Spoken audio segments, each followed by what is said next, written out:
We're live on Facebook, so I do want to say hi to everybody out there. Like us and follow us. We're going to share the show later on.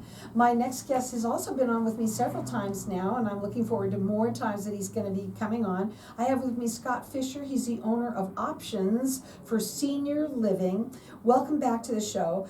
I would like for you first of all, I want to thank you for what you do, but also you've got to tell everybody about your background of what you do with this business of yours, because you are phenomenal. Go ahead. Well, thank you. I went to nursing school a long time ago, and in my heart of hearts, I always wanted to have my own business. I wanted to do something that left the world better, and I owned it. I was working for different healthcare systems around town, mostly in the area of mental health and psychiatry. And I started to work specifically with the elderly and those who are suffering from dementia, different forms of dementia. It was my first exposure to that, and I was seeing for the first time up close and personal what the thief of Alzheimer's disease looks like, and I call dementia a thief. It really robs people of their life. And so a few years into it, I saw the opportunity. There was a new industry emerging in the early 2000s, and so in 2003, I saw an opportunity to start my own business. No barrier to entry, no licensure. It was an easy step in.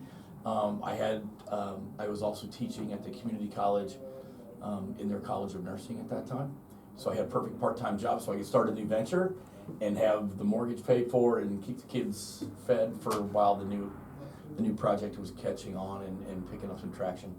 And so in 2003, we started Options for Senior Living as a service to families that's free to families. But we work with senior living providers all over the valley and help families find the right senior living, long-term care facility when their loved ones need it. Yeah. Now, a lot of people think, oh, well, I can go up on the internet, and everybody thinks they can go to Dr. Google and get these answers. It's really not. Number one, you can't. It gets so much information. And you also have started sub-organizations. I mean, you are all about taking care of the seniors, making sure that they're not getting, let's call it ripped off, Yep. you know. But also, today we're going to talk about the regulations in the senior referral and placement business, because this is, listen up, this is so important. Go ahead. Well, in the mid-2000s, there was some articles written in one of the Phoenix magazines, and we were routinely referred to as body brokers and bounty hunters. And the concept was we get paid not by the families, we get paid by the receiving facilities. And so there was real issue with referral agents getting referrals, often from the healthcare system, and placing them in various small residential homes and taking them to the highest bidder. And that was real, no joke. And so there the body brokering concept came in, and it was exposed. I had been invited to our local area agency on aging. Another agent, a friend of mine, and I she was involved, and I just so happened to go to the baseball game with David last night. David was the director for that program at our local area agency, and in that was a small group of concerned stakeholders from Department of Health Services, the Attorney General's office, various state and local stakeholders that work with seniors. And they were outraged by this conduct of these placement dudes. Now I was in that pile, but it certainly wasn't anything that myself. No. But because it was real, one of the ombudsmen, and the ombudsman is a office in the area agency that has the jurisdiction over supervising everyone in licensed healthcare facilities in Arizona. So the ombudsman wagged her finger at us, and somebody needs to do something about you blank placement people. And this gentleman, Dave, who was the director of the program, pulled me aside afterwards and he said, it's time to help form an association to establish best practices and a code of ethics for your industry. And I became the founding president and part of that original board of directors and group that formed what we call the Professional Association of Senior Referral Specialists. It's a mouthful. We just go by PASSERS, and PASSERS is in its 15th year now here in Phoenix. Amazing. Thank you. Yeah. Thank you. Seniors that are listening right there, you should be thanking him for this, because we know that there's a lot of people that they just, unfortunately, you had said that there's like one law Right. Right. that covers your area of business. Our whole area of business, one of the things they were yelling at us that day was that we don't tell people how we really get paid. They said, you're not really a free service, you have to tell people, or disclose, that's the word, disclose how you get paid. So now, through various things that happened at the state legislature, and I got to testify at the state capitol one day, well, that was a trip, to stand before the senators and know that what you're saying is you're taking into consideration to make law out of it.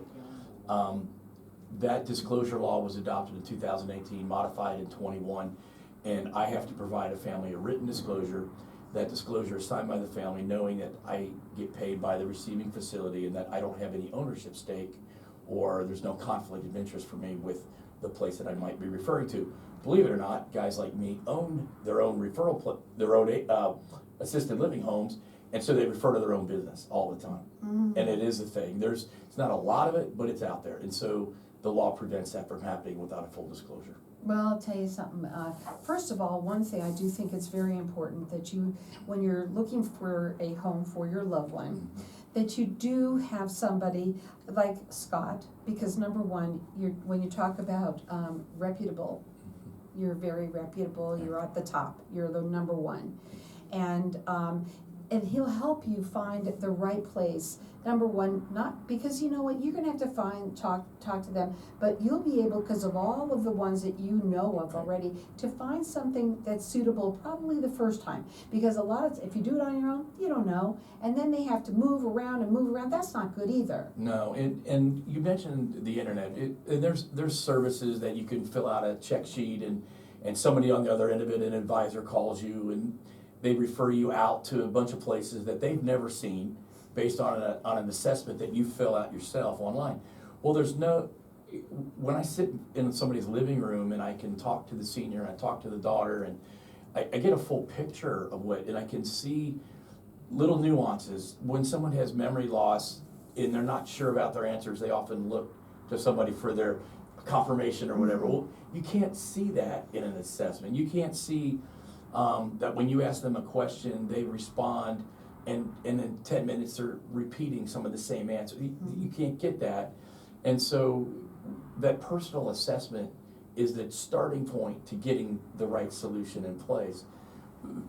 When we're not with families, we spend a lot of time personally developing our relationships with the various senior living providers so that we have a strong relationship with we call it our inventory, but the communities and homes that we work with, because I want to know when I see a family, there's like 3 or 4 solutions that really come strongly to mind. Right. that would be a good fit for them. I like that. And you go out and you check them out to make sure that they are a reputable and a good place for that person that's going to have to go there. Absolutely. Now, you work with people valley-wide. You're A+ rated with the Better Business Bureau.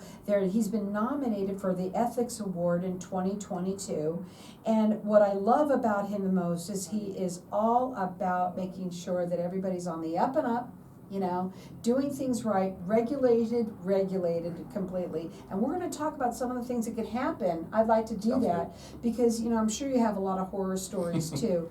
And the main thing that you want to do is, first of all, call them, have them do that consultation. It's an assessment that you have to do. That number is 602-845-1320. You can check him out on his website. It's options with an S for seniorliving.com. And I'm going to say this for you. It's a free service, but he gets paid, just for everybody to understand, by the place where you place them. That's right. And it's not someplace that you own. That's right. No, it's all based on your priorities and the particulars that are in the assessment for the loved one that's being placed. Okay. Again, you can call them direct as 602-845-1320. And one thing I'm going to say to everybody out there that's listening to this, if you're in the situation where you know that you might have to be doing that soon, or right now you really should be talking to mom and dad about this, or mom or whoever it is, do it now. Please get on the phone and have that consultation. Don't wait till something bad happens. Please, it happens all the time. Please talk to us before the crisis. That number to call again is 602-845-1320. A+ rated with the Better Business Bureau. It's options with an S for seniorliving.com. Hang tight. We'll be back in just a minute. Okay, well, we're still live in the room because of Facebook, so Yeah. we're gonna keep on going. Hope you're okay with Oh, what yeah. I did. Yeah, absolutely. Okay, Oh, okay. yeah, I'll go Now, everywhere. yeah, now I do wanna talk about, the regulations and stuff. I Yep. wanna do a horror story. I think that would be really good, Okay. you know? Yeah. So with the regulations, what is, obviously, there's only one law, so a lot of people might be breaking a lot of different things that they should be covering in a law. Right. What do we do about that? So our agents, when we submit to the industry standards in our local association, which is now part of the national, those best practices are the guiding light. So all of these do nots are part of the best. So I have to carry liability insurance, I have to be fingerprinted, I have to be, and so if I think it's powerful because I voluntarily decide, and I'm accountable to my board of directors. So we have a procedure internally that calls out an agent if there's a suspected violation of our best practices. I wanna say that I would think, and for some reason, this is just me thinking, you would not think that you would have to be licensed, bonded, and insured like that, because you're placing them, I'm not seeing, you're not taking care of them, but you also have to have a code of ethics. That's the whole thing, is that, am I placing them in the place where I'm getting the most money? Right. There's a, See, I didn't even think of it. there was one of the things they they were mad at us about was an issue called churning. Because they get paid by the facility, agents would place somebody and intentionally bump the family in a couple months and go, there's a place down the street that just opened up and it's beautiful, we should go look at it. Are you happy? Good, well, let's go look at this one too, because it might be a little better. And they will create a story and bump a family and pick up 2, 3, 4, Wow. 5 fees on the same family. And you're moving in a vulnerable adult each time you do it. Yeah, I feel sorry So for that concept of churning is prohibited in our code of ethics and best practices. And people, I bet though, because it's not a law, right? Well, so then the issue is, how do you enforce? Right. And even if I had a license, when I was a licensed nurse, people break the law all the time on stealing people's medicines and documenting things that didn't happen and all that. So just because you have a license doesn't make you ethical. But when I say I'm going to voluntarily sign these best practices and I'm going to live by that, now the board has authority over us in those areas. And when I was the president, I called people on best practice violations or suspected, and you had to investigate and find out if they were or they weren't. And then what do they do? You boot them. Just, oh, you can? You can boot them out of the group. Okay. Yeah, they lose their membership. Oh, okay. Welcome back. You know, I love talking during the break because I just find out so much more. And so Facebook land, they get all of that. So now I want to talk about, you know, we've been talking about regulations for your industry. Code of ethics, that's big time. And it's what it's all about, is what you said. But you gotta have some stories for people because, you know, I'm sure you've been through and seen it all. Well, Unfortunately, I should say it that way. yeah, when it works, let me just say, hey, there's a lot of great outcomes. A lot. That's why people call us, is because they're hoping that we're gonna help them navigate and find, you know, a positive outcome. I could also say that there are various senior living providers around town that really awful stuff happens. And I was alerted to one last summer. It was an assisted living home in North Scottsdale, 130th Street in Shea, beautiful part of town. Nothing could go wrong, right? And so, gentleman, unfortunately, wasn't supervised well at night, got out into the desert, and was found deceased a day later. Horrible. It had nothing to do with a replacement specialist like me, but part of my assessment is when I'm talking to the family and talking to the senior potentially who's making the decision for someone who's got memory loss is, how are they sleeping? What are they doing at night? The assisted living homes, and this was an assisted living home, a 10-bed house that's licensed for care, they did not have an awake person 24/7. and obviously not an adequate alarm system if he was able to slip out of the house. Wow. And so we have secure memory care that are corporately run that are usually a better option. They have awake people at night, there's more security, electronic doors, some barriers to prevent someone from getting out. Not that it doesn't happen, but it does. It does. But if I was doing an assessment, and I don't really know intimately the details of that situation, but that's one of the first things I think about is, what was the assessment like? Who determined that a home was this guy's best direction to go? And maybe it was totally a fluke. Alex, I don't know. I'm not picking on how it went down, but because something horrible went down, you got to ask some questions and peel it back a little bit. And as I said in the first segment, your success in this whole thing really is predicated upon how good of an assessment you do up front. And if you can find out people's sleep patterns and sleep habits, and if dad is having trouble sleeping at night, then I need to make sure that the solution is well equipped at night to deal with dad's disruption. Yeah. It's part of the disease. People get up and they're up and down all night a lot of times with the disease, or they get what they call sundowning and they're agitated and rough for a lot of the night and they sleep during the day. And so a solution really has to be well thought of and thought through for families so that you're cutting off potential disaster.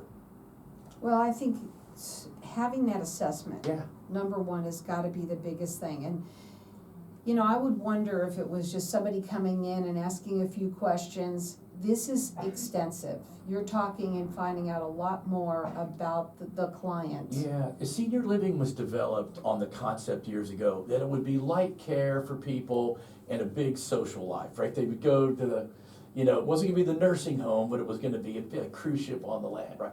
But the reality of it is that our assisted living system here, and it's very well developed in Phoenix, over 2,000 licensed addresses in Maricopa County. So I mean, there's a lot of care here. But we've become the cul-de-sac of the healthcare system, meaning that people go and it's where they land and they end their lives living in some sort of supportive or long-term care home or center. And if senior living doesn't take seriously the care aspect and they just provide a wonderful aesthetic environment and nice fountains and a fireplace and great activities, but they deliver crummy care or they don't supervise people well, then we fail.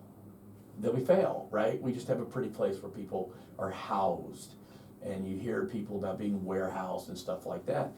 And so in order to really do what I do well, the landscape is always changing with senior living. There's new providers, there's old people that are going out of business, and it's an ever-changing landscape. And so an agency like ours, my team, on the days that we're not seeing families, we're seeing senior living communities to stay abreast of what's going on there, so that when we walk in with a family for a tour, we feel that's a strong, viable solution for their situation in the present. I don't know what it's going to look like in 6 months or a year. Hopefully it's going to be still great, but for right now, we're looking for those best solutions that meet their needs right then and there. The phone number to call is 602-845-1320. They're valley-wide. He's A+ rated with the Better Business Bureau, and I'm going to say this every time, nominated for the Ethics Award. And that is not easy to get nominated for in 2022. It is a free service to you. They get paid by who they, when you place that person. And the main thing that I think that people should do is go up on on your website, because there's a lot about you. Yes. And what you've done and for the seniors out there to protect and make sure that the code of ethics is at its best. Well, we were just getting the pastors group started in 2010 and 11, and somebody made the off-the-hand comment like, this should go national someday, this should be a big deal. And I'm like, yeah, I couldn't see past the moment, right, with what we were just trying to accomplish. And when we put 10 people in a room, it was a big deal. When I left after 8 years as the president, we were running conferences annually. We had a couple of hundred people at those conferences. Membership was big, and there was now a call to do a national group. I got invited to be on the national board of directors of the National Placement Referral Alliance, and the NPRA is now our national association. The pastors group was the first chapter of that NPRA. I served on that group until 2022. We started chapters in Dallas, Denver, 3 in California, down in Tucson. The pandemic hit and all of our chapter development efforts were kind of squelched when we couldn't travel.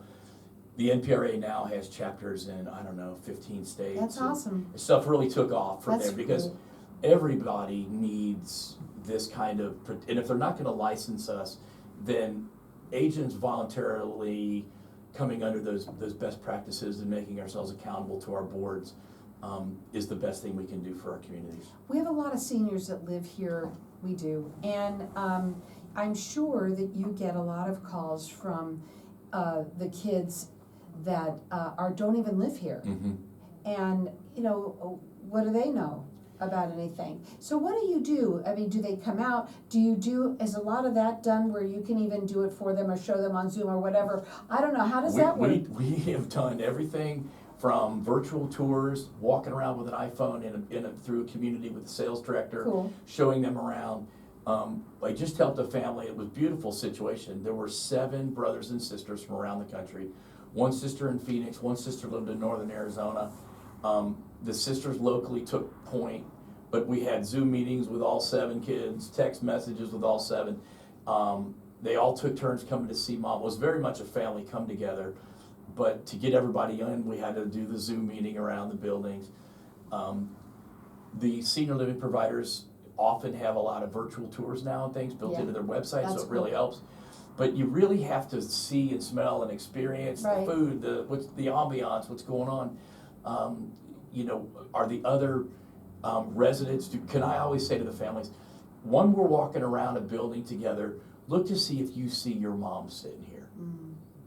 And if you can't see your mom being in this environment, then this isn't the right fit And for you know, the Yeah. minute you walk in, you can feel that. You can feel Because it. you know what mom really likes, and stuff like that. When you make it personal like that, then and it's often the adult daughter, the brothers are telling their sisters what to do. You call. I don't have any sisters, so me and my 3 brothers get to be there Yeah, for my yeah. mom, so I get to be that, but a lot of times it is the sister, the adult daughter making the call. Real quickly, I do want to just ask you again, because I had mentioned, Mhm. please don't wait till something bad happens.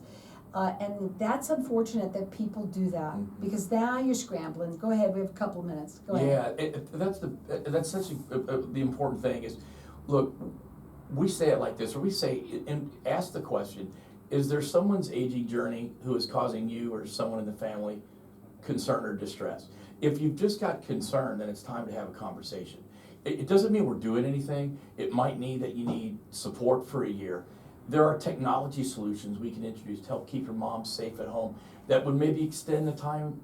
So if you wait till the crisis, now you're having decisions It's the worst. narrowed and taken away from you, and now we're only getting to select what's available at the time, and sometimes people feel squeezed or pressured, and that's not the best time to make a decision. And I think a lot of people don't realize that, and I had this with my mom and dad, not my mom, not my dad, but anyway, it doesn't matter. Where she was at a facility that was a rehab. Mm-hmm. And what they don't understand is that if you're not sick enough and you're well enough that you can maybe go home, when that Medicare runs out, because Medicare runs out, and I don't think people know that, That's right. and now guess what? You gotta go home. Yeah. And sometimes that home is not where you can be either. That's right. Now you're scrambling, it's not fun. The main thing to do is to have somebody who's reputable, who's all about the code of ethics, and that is what you are all about. You are, for your seniors, and you are a seniors advocate, truly. Thank you for what you do. His phone number is 602-845-1320. He does work valley-wide, and you can check him out on his website. It's options with an S for seniorliving.com. And really, please, if you're listening to this, maybe it's you or someone that you know, that's what networking is all about. But honestly, don't do it. Put the phone number in if you need it, you think you need it, just have them do that consultation. Starts with that. And again, that number is 602-845-1320. It's options for seniorliving.com.